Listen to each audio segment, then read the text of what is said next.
So today I want to talk about precision measuring equipment, specifically micrometers in this case. So this is a micrometer, this is a micrometer, and this is a micrometer. But I want to say right at the start, you really do get what you pay for. So this is quite a nice Moore and Wright micrometer. This one I'm going to do the demonstration with today. This one is a no brand micrometer, so there's no name on it. It's cheaper. But it does sort of just fall apart the moment that you try to use it. That is not supposed to happen. Again, this is probably about a month old, new tool, cheap, and it's already sort of fallen to bits. So try and avoid the cheaper brands if you can when it comes to measurement equipment. As I say, it's a micrometer. It is used in this particular instance. This is a 0 to 25 millimeter micrometer. It says so on the bottom of the little nameplate here. And this measures in increments of 0.01 millimeters. So they're pretty accurate tools. They're certainly more accurate than a ruler or a tape measure would be. They are used especially in machine shops and for checking diameters or thicknesses. The construction's fairly simple. There's a body, which is sort of like a clamp shape. Do not use them as a clamp. There is a plunger in here, and this plunger is what gives us our measurement. Now, this scale along the top here is how we read the measurement. On the back is a ratchet, and this is what we use to turn our micrometer to adjust it. And we have a clamp. The idea behind the clamp, I'll cover that first, is if you take the gauge out and you measure something, you pinch it up, you get your measurement, you can clamp it to keep that measurement saved so that it doesn't move on you. So, to begin with, the micrometer will be on 0 when it's closed. And you'll see that on this gauge up here, that we have 0 is lined up with the indentation, the black mark on the body of the tool.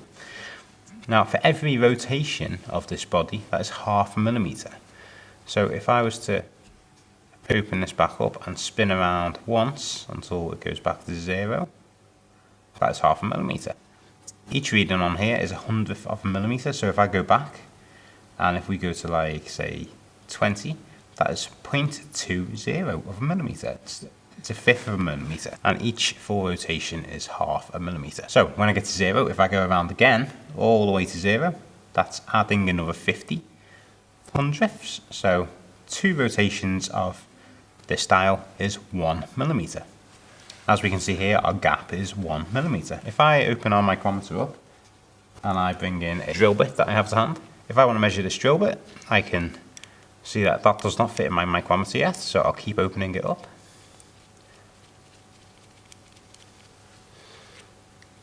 Okay, so my drill bit fits inside the gap now. What I'm going to do is I'm going to spin the ratchet on the end of our micrometer until it begins to grab my drill bit. Now you can hear there's a ratchet in the black part of the micrometer, so as it gets tight I can't over tighten it.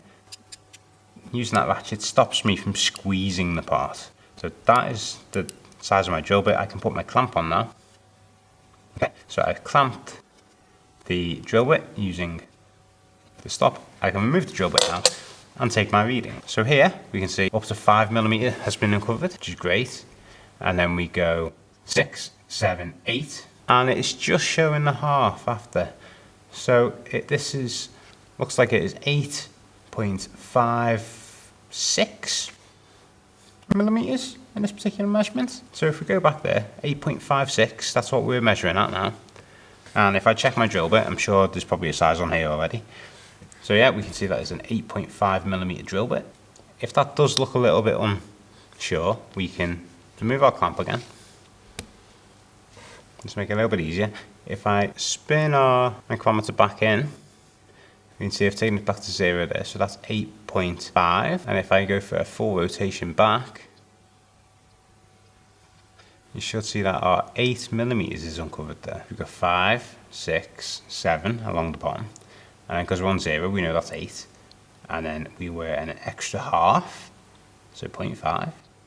So that is 8.5 now, because we've gone for 8 and then an extra revolution. And then it was about 0.6 over, like that. So my measurement is 8.56. That's as easy as it is to read a micrometer. But again, practice makes perfect. And if you do need to check a size and you want to get used to using one, do a similar exercise to what I've just done, where I know the size of this drill is 8.5. I can use my micrometer to measure that size and check the gauge accordingly. If we were to look at another type of micrometer, such as this one, this is a linear micrometer, but you'll notice that this is not a metric one. It says at the bottom, this is 0 to 1 inches, and it is in increments of thou. So when you start doing a lot of precision machining, especially, you'll find that your measurements may be in thou rather than in metric sizes. And that's because thou measurements can be more accurate, and there's more increments basically, so you can measure things slightly more accurately than you can if you work into hundredths of a millimeter.